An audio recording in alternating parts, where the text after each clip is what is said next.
आपके साथ नेहा दुबे। रूस यूक्रेन की जंग का आज 16वां दिन है, लेकिन युद्ध थमने का नाम नहीं ले रहा है। आलम यह है कि यूक्रेन की राजधानी कीव पर रूसी राष्ट्रपति पुतिन की टेढ़ी नजर बनी हुई है। रूसी सेना अब कीव को दो तरफ से घेर रही है। रूस ने आज अपना हमला तेज कर दिया है और यूक्रेन के कई शहरों पर घातक बमबारी हो रही है। रूस की सेना अब कीव की ओर तेजी से बढ़ रही है। इस बीच यूक्रेन ने दावा किया है कि पश्चिमी यूक्रेनी शहरों इवानो और फेंक्रियस और इसके साथ ही बताया जा रहा है कि लुत्स्क में हवाई अड्डों के पास रूस ने आज कई जबरदस्त बम धमाके किए हैं। उत्तर में इरपिन और पूर्व में ब्रोवरी पर रूसी सेना लगातार हमले कर रही है। दो तरफा हमलों से यूक्रेन थर्रा गया है। रूसी सेना अब कीव पर कब्जे के लिए तेजी से बढ़ रही है।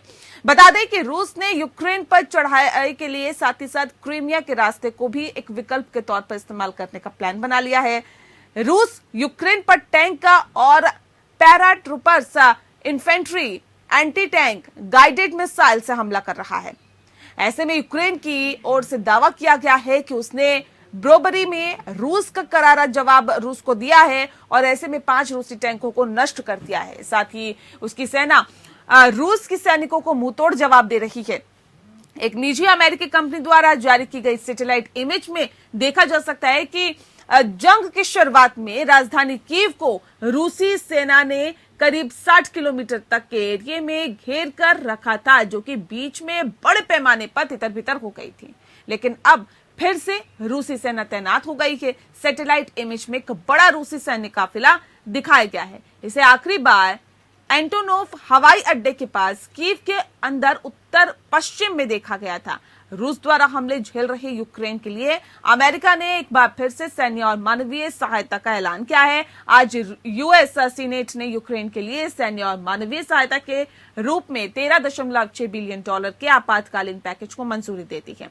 इस बीच खबर है कि अमेरिकी राष्ट्रपति जो बाइडेन शुक्रवार को रूस के साथ सामान्य व्यापार संबंधों को समाप्त करने का ऐलान करेंगे।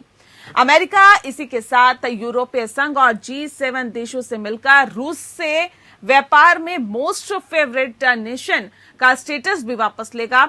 आपको बता दें कि यूक्रेन पर रूसी हमले के चलते बाइडेन आयात पर भी टैरिफ को बढ़ा सकते हैं। ये कदम संयुक्त राज्य अमेरिका और उसके सहयोगियों द्वारा पुतिन पर युद्ध को समाप्त करने के लिए दबाव बनाने का प्रयास है। अमेरिका द्वारा यूक्रेन में सैन्य जैविक गतिविधियों को करने के रूस के दावे पर आज संयुक्त राष्ट्र सुरक्षा परिषद एक बैठक करेगा, जिसमें इस बात पर चर्चा होगी। गौर करने वाली बात यह कि गुरुवार को ही संयुक्त राष्ट्र में रूस के उप राजदूत दिमित्री ने एक ट्वीट के जरिए आरोप लगाया था कि बाइडेन प्रशासन यूक्रेन में रासायनिक और जैविक प्रयोगशाला चला रहा है।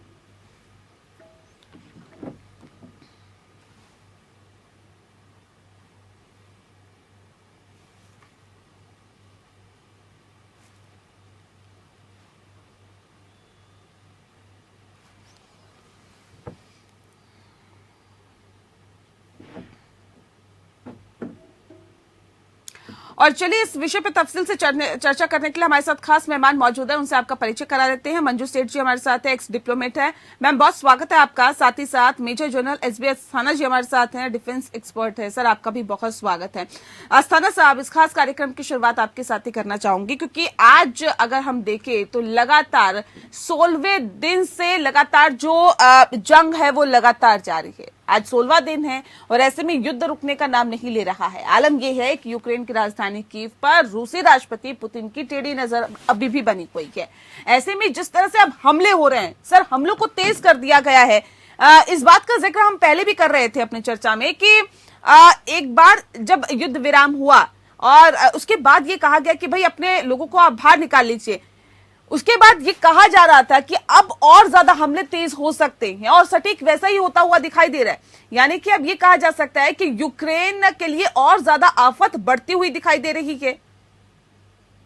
बिल्कुल, क्योंकि अभी जो बातचीत हुई थी दोनों देश के विदेश मंत्रियों के बीच में, वो बातचीत फेल हो गई है और उसमें कोई सहमति नहीं बन पाई। अब आप देखिए कि इस स्टेज पर जबकि कीव चारों तरफ से घिरा हुआ है, क्योंकि उनका सामरिक टारगेट है और सामरिक टारगेट इसलिए है क्योंकि रूस का ये मानना है कि जो जेलेंस्की हैं, जो राष्ट्रपति हैं उनके, वो अपना पद छोड़ दें और नाटो में जाने की बात ना करें। और उसी के साथ साथ अभी क्रीमिया और ये जो डोनबास का एरिया है उसको भी रिकॉग्नाइज करें। तो इस किस्म की जो उनकी मांग है, यूक्रेन मानने को तैयार नहीं है और उनके विदेश मंत्री ने कहा है कि हम लड़ेंगे। अब इसमें क्लेम और काउंटर क्लेम वाली बात आ जाती है। रूस के पास में अगर आप देखें इस समय संभावना क्या है, वापस वो जा नहीं सकता इस जगह, इतने सारा उसके सैंक्शन लग गई हैं, इतने लोग आ चुके हैं, इतना जबरदस्त उन्होंने फौजी जमावड़ा किया है। तो इस हालत में और स्ट्रॉन्ग पोजीशन पर होते हुए आप वापस तो कर, तो जाहिर है कि उन्होंने कब्जा करना है। अब कब्जा करने के तरीके हैं, यूक्रेन ने क्या किया है, अपनी को वो लेके आ गए हैं और रिहायशी में उन्होंने अपने हथियार फिट कर दिए हैं और ऑब्स्टेकल्स बनाए हैं, स्ट्रीट टू स्ट्रीट फाइटों को उतारने की कोशिश कर रहे हैं। उससे जो है उनको थोड़ी बढ़त या थोड़ा फायदा, ऐसा यूक्रेन लोग समझते हैं। अब उसके पास में दो, पहला विकल्प अगर आप स्ट्रीट फाइट में घुसते हैं बहुत नुकसान होगा आपके ऊपर, बहुत। दूसरा विकल्प है कि आप सीज करिए, चारों तरफ गोल लगा दीजिए, जैसे उसको ब्लॉक कर दीजिए को, और उनकी सर्विस को काटना शुरू कर दीजिए। और उसी के साथ कुछ जो मिलिट्री टारगेट आते हैं या में भी उन्हें नजर होता है कि यहाँ पर कुछ हैं या कुछ फौजियों को रखा, या अगर फौजी, यूक्रेन ने एक और गलती, हथियार भी सबको पकड़ा, फौजी हैं, तो भारत में जो रूस है चलेगा कि अभी सारे इलाके हैं वो मेरे लिए मिलिट्री, क्योंकि अब सारे फौजी हैं। जिनेवा कन्वेंशन के आदमी से लड़ने के लिए हाथ उठाता है, वो मिलिट्री मशीनरी में शामिल हो जाता है। तो इन चीज को मद्देनजर रखते हुए युद्ध भीषण होने वाला है। अभी इसी बीच जो दूसरी मुसीबत आई, जैसा कि आपने कमेंट्री में भी बताया, कि अमेरिका ने भी यह माना है कि हाँ एक बायोलॉजिकल लैब वहां चल रही थी। ये अभी उनके सेनेटर के जब कांग्रेस हियरिंग हो रही थी उसने सेनेटर ने माना। अब उसी को रूस ने बढ़ा चढ़ा के बोल रहा है कि ये तो बायोलॉजिकल वेपन बना रहे थे। यूक्रेन बोलता है कि नहीं हम बायोलॉजिकल वेपन नहीं बना रहे थे। अमेरिका बोलता है कि नहीं ये बायोलॉजिकल वेपन को प्रिटिक्स्ट उसको मतलब एक बहाना बना के शायद ये केमिकल या बायोलॉजिकल वेपन का इस्तेमाल करना चाहते हैं रूस वाले। तो ये जो है नैरेटिव की लड़ाई, इंफॉर्मेशन वॉरफेयर ये चलती रहेगी।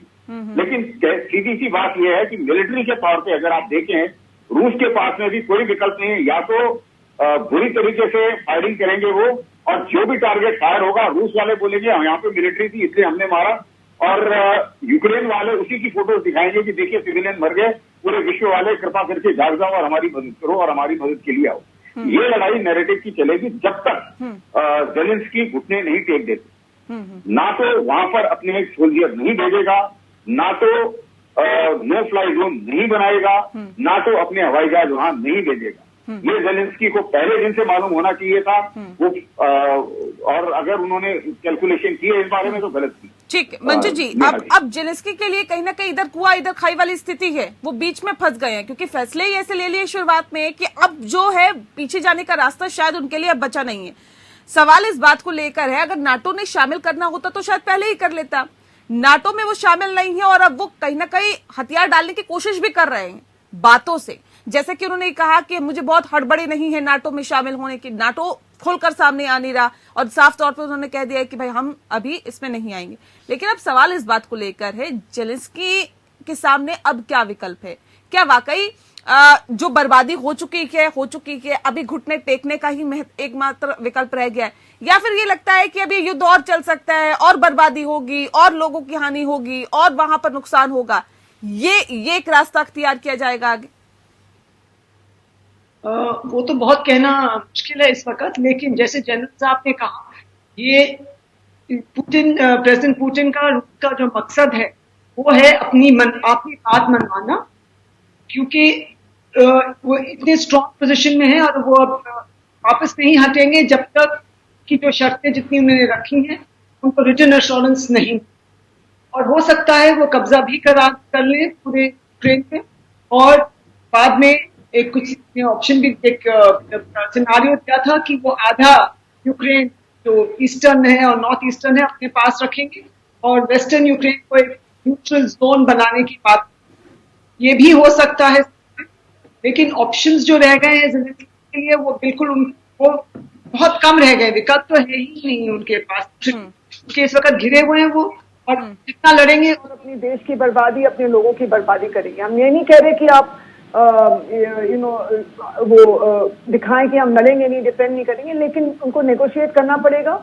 और उनको पता है कि पुतिन और रूस का जो पड़ रहा है इस वक्त भारी है, और उनको माननी पड़ेंगी उनकी कुछ शर्तें जो हैं, और मुझे लगता है कि इनका उसी में फायदा है यूक्रेन का, कि अगर यूक्रेन इतना और बर्बादी रोकना चाहता है, उनको एक नेगोशिएटेड थोड़ा गिव एंड टेक दोनों साइड को करना पड़ेगा, रूस को भी थोड़ा करना पड़ेगा, दो उनकी पोजीशन स्ट्रेंथ की है, लेकिन थोड़ा गिव एंड टेक जरूर करना पड़ेगा, तभी एक समाधान निकलने की उम्मीद है। नहीं तो ऐसा चलता रहेगा और कोई फायदा नहीं, किसी साइड को फायदा नहीं है। और ये जो नैरेटिव की वॉर्स हैं वो भी चल रही हैं, सब अपना कह रहे हैं कि हम राइट हैं, हम वो दूसरी साइड गलत है, इंक्लूडिंग अभी ये बायोलॉजिकल वॉरफेयर की जो बात हो रही है। तो ये मुद्दा कहीं तो रुकना चाहिए। बिल्कुल, एक दूसरे को गलत कहने की बातें यहाँ पर की जा रही है, लेकिन खुद कितने गलत है उसको नहीं देखा जा रहा। अस्थाना साहब, सवाल इस बात को लेकर है कि रूस एक प्लानिंग के जरिए चल रहा है। रूस ने यूक्रेन पर चढ़ाई के लिए क्रीमिया के रास्ते को भी विकल्प के तौर पर इस्तेमाल करने का एक प्लान बनाया। रूस यूक्रेन पर टैंक का इन्फेंट्री, एंटी टैंक गाइडेड मिसाइलों से हमला कर रहा है। ऐसे में यूक्रेन की ओर से दावा किया जा रहा है कि उसने ब्रोबरी में रूस को करारा जवाब देते हुए 5 रूसी टैंकों को नष्ट कर दिया। ये महज अपनी वाहवाही लूटने की कोशिश और ये बताने की कोशिश कि देखिए हम भी पूरी तरह से मुकाबला कर रहे हैं, हम भी हमला कर रहे हैं। लेकिन क्या अगर हम नतीजा देखते हैं तो वो क्या दिखाई देता है? अगर हम दूर का आउटपुट देखते हैं तो सर वो क्या दिखाई देता है? क्या अभी यूक्रेन के पास वो स्थिति है कि रूस का मुकाबला कर सके और इस युद्ध को आगे तक लेके जा सके बिना किसी की मदद के? देखिए, यूक्रेन के पास वो स्थिति नहीं है, क्योंकि अगर आप उनके जो क्लेम है उनको भी मान लें तो रूस के पास में 4000 हवाई जहाज है, उसमें से 40 उड़ भी गए तो कहां फर्क पड़ता है। और इनके पास कुल मिला के 400 हवाई जहाज थे, उसमें से अगर उन्होंने 300 उड़ा दिए उसके बाद अभी क्या बचा? उसी मुताबिक आप बाकी चीजों के लिए देखिए, टैंक अगर उन्होंने 5 उड़ा दिए, उनके पास 10-12 हजार टैंक से ज्यादा है, तो उन्हें इतना भयानक मुसीबत नहीं है। और दूसरी बात यह है कि जहां तक ज़ेलेंस्की का सवाल है, देखिए पहले भी ये हो चुका है, आपने देखा होगा अजरबैजान और अर्मीनिया की लड़ाई हुई थी। जब अर्मीनिया के राष्ट्रपति को लगा कि भाई अभी पलड़ा अर्मीनिया का, अजरबैजान का बहुत भारी है, मुझे बहुत नुकसान उठाना पड़ेगा, मेरा देश तबाह हो जाएगा, तो वो उन्होंने कॉम्प्रोमाइज कर लिया और अर्मीनिया जो है पूरा बच गया, वहां पे कोई तबाही नहीं हुई, जान माल का नुकसान नहीं हुआ, सिविलियन नहीं मरे, और मेरे विचार से देश भी तरक्की पर है। लेकिन यहाँ पर ज़ेलेंस्की जो है, उन्होंने भी मैं लड़ूंगा करके वो जो हीरो बनने की भावना है वो भी जगाई और नेशनलिज्म की भावना भी जगा दी। अब होता क्या है कि हमने कोई बहुत लड़ाइयां देखी हैं, जब आप नेशनलिज्म की भावना जगा के आप एक ऐसे पोजीशन पे आ जाते हो कि नहीं अभी तो मैं हीरो हूं और मैं आखिरी दम तक लड़ाई लड़ूंगा, तो ये एक जवान के लिए ठीक है, एक सोल्जर के लिए ये बात जज्बा ठीक होता है, लेकिन राष्ट्रपति को आदमियों की तरह सोचना पड़ता है, एक जिम्मेदार की तरह सोचना पड़ता है। अब क्या हो गया है कि अब अगर वो ये बोलते हैं कि हाँ मैं सब कुछ मान जाऊंगा और मेरे को माफ करो, तो उनके खुद की जो जनता है वो उनके सामने उनकी नजर नीची हो जाएगी। तो अब जो है वो एक बड़ी अजीब सी मुसीबत में पड़ गए हैं, क्योंकि उनको ये बात पहले से मालूम थी। नाटो ने कभी प्रॉमिस नहीं किया था कि हम वहां आके लड़ेंगे, नाटो ने ये भी प्रॉमिस नहीं किया था कि हम आपको शामिल करेंगे। नाटो का सिर्फ यही कहना है कि तो गफलत में थे ना सर, कहीं ना कहीं भारी पड़ गया उनके लिए, वो तो गफलत में थे कि नाटो आएगा और उनकी मदद करेगा। बिल्कुल, तो अभी वो जो है, और अगर उसको उन्होंने नाटो से, अभी मेरी कई अमेरिकन के साथ भी डिस्कशन होते रहते हैं कि आपने उनको हीरो बना के आप उन्हें मरवाए जा रहे हैं और आप खुद तो जो है आप इकोनॉमिक वॉर कर रहे हैं और आप चाहते हैं कि वो भी बर्बाद हो जाए, रशिया भी बर्बाद हो जाए, तो आप क्यों ऐसा कर रहे हैं? आप ये क्यों बात नहीं करते कि उनको बोले ज़ेलेंस्की को कि भाई बातचीत करो और पूरी दुनिया में जो तबाही मची है इसको कब बंद करो? तो उनका ये कहना है कि भाई ज़ेलेंस्की ने जो अपना रोल चुना है वो हमने नहीं बोला उसको कि तू चुन, और हमने तो बल्कि हवाई जहाज भेजा था उसके लिए कि भैया तू वापस आ जा और तू बाहर निकल जा वहां से, लेकिन उसने वापस भेज दिया हवाई जहाज की नहीं जी हमें, मुझे I don't want right, I want to fight, मुझे हथियार दो मैं लड़ूंगा। तो वो ये कह रहे हैं कि उसने वो रोल अपने आप चुना है, हमने नहीं उसको बोला ये चुनने के लिए, एक बात। और दूसरी बात ये है कि ज़ेलेंस्की को भी अभी ये समझना चाहिए। अब देखिए, जब आपने सारे सिविलियंस को बोल दिया, वो सबके सब आपने देखा होगा वीडियो में दिखा रहे हैं, माल्टो पॉकेटोल बना रहे हैं, सबको हथियार उन्होंने शामिल कर दिए हैं, ये देश इतनी तरीके से बर्बाद होगा क्योंकि एक बार जब आप टेररिस्ट को बुला लेते हैं या सिविलियंस को हथियार दे देते हैं तो उस टाइम में उनके पास डिसिप्लिन नहीं होता, ट्रेनिंग नहीं होता, वो सारे के सारे जो हैं वो उसके बाद में अगर संधि हो भी जाती है और ये नॉर्मल भी हो जाती है सिचुएशन, तो भी ये आदमी जो है ये हथियार के अभी एक internal disturbance, internal security problem इतनी भयानक होने वाली है वहां पे कि वो कंट्रोल में नहीं आएगी ज़ेलेंस्की। तो हमेशा हम लोग ये कहते हैं कि सिविलियंस को लड़ाई में नहीं होना चाहिए, और रूस ने पूरा मौका दिया है कि भैया सिविलियंस जितने भी हैं आप बाहर निकल जाओ। अगर आप 16 दिन में बाहर नहीं निकले तो अब उसके बाद में तो इसका मतलब है कि आप फौज की तरह लड़ना चाह रहे हो तो लड़ो भाई, तो ऐसा रशिया मानेगा। अब ज़ेलेंस्की जो है वो बार बार तस्वीरें दिखाएंगे बच्चों की, औरतों की, कि देखिए मेरे साथ इतनी नाइंसाफी हो रही है, पूरा विश्व मेरी तमाशा देख रहा है, कृपा करके करो। अब इनकी इस पुकार से नाटो या अमेरिका थर्ड वर्ल्ड वॉर तो शुरू नहीं करे, उनको भी पता है कि एक रेड लाइन है, अगर हम घुसे तो न्यूक्लियर वॉर शुरू हो जाएगी, पूरा वर्ल्ड तबाह हो जाएगा। ये इतना बड़ा कदम वो नहीं उठाएंगे। उनके लिए ज़ेलेंस्की और यूक्रेन अगर ये दोनों बर्बाद हो जाते हैं तो मेरे लिए नहीं लगता कि कोई अमेरिका को कोई फर्क पड़ता है। ठीक है, ये कदम नहीं उठाया जाएगा, लेकिन रूस बर्बाद हो गया। ठीक है मंजू जी, रूस द्वारा हमले झेल रहे यूक्रेन के लिए अमेरिका ने एक बार फिर से सैन्य और मानवीय सहायता का ऐलान किया है। अमेरिका की क्या रणनीति है इसके लिए? यूक्रेन ये भी कह रहा है कि देखिए हमने तो नहीं कहा कि ज़ेलेंस्की युद्ध करे या युद्ध के लिए आगे बढ़े, और सहायता के लिए भी ऐलान करता है, देता भी है सहायता, और ये भी कहता है कि मैं हूं आपके पीछे। गुपचुप तरीके से तो ये कहा ही जा रहा है कि जी मैं हूं आपके तरीके से, और मदद भी की जा रही है। अमेरिका की क्या रणनीति है सर? ये रणनीति तो है कि पावर गेम चल रहा है, इसको यूक्रेन को मोहरा बना के, और उनको जैसे जनरल साहब ने कहा उनको कोई मतलब नहीं है यूक्रेन जाए, ज़ेलेंस्की जाए, हमें कोई मतलब नहीं है। बिल्कुल सही कहा इन्होंने। और ये पावर प्ले चल रहा है तो नीचे दिखाने के लिए रूस को, और अपने आप को दिखाने के लिए कि हम आपके हिमायती भी हैं, आपके पीछे खड़े हैं। लेकिन पीछे खड़े होने से no boots on the ground, और कोई भी वहाँ पे जो अगर आप इक्विपमेंट भेजते हैं वहाँ के जो सोल्जर्स हैं उनको चलाना आता है कि नहीं आता है, कौन से इक्विपमेंट है, कौन से वो हथियार भेज रहे हैं वहाँ पे, और कैसा उनको इस्तेमाल किया जाएगा और कब पहुंचेंगे, ये सब क्वेश्चंस हैं जो जिनका उनको इट्स अ क्वेश्चन मार्क। तो ये इतना फायदा होगा नहीं होगा इनके पीछे खड़े होने से, इसका मुझे तो उम्मीद कोई नहीं है। और जो यूक्रेन है, प्रेसिडेंट ज़ेलेंस्की हैं, इनको समझना चाहिए कि क्या ये पावर प्ले चल रहा है, जो पावर गेम्स चल रहे हैं, इनको समझना चाहिए। पहले ही समझ जाना चाहिए था कि इनको मोहरा बनाया जा रहा है, मेरा मानना है ये। चलिए, बहुत शुक्रिया आप दोनों का हमारे साथ इस खास कार्यक्रम में जुड़ने के लिए। तो जाहिर तौर पर ये ज़ेलेंस्की को पहले ही समझ जाना चाहिए था कि उन्हें सिर्फ और सिर्फ मोहरा बनाया जा रहा है अमेरिका की तरफ से। हालांकि अब ज़ेलेंस्की के लिए जाहिर तौर पे कठिन सिचुएशन है, स्थिति है। अब इससे कैसे निकला जाएगा, क्या किया जाएगा, इस पर सभी की निगाहें हैं। मुद्दा में इतना ही। नमस्कार।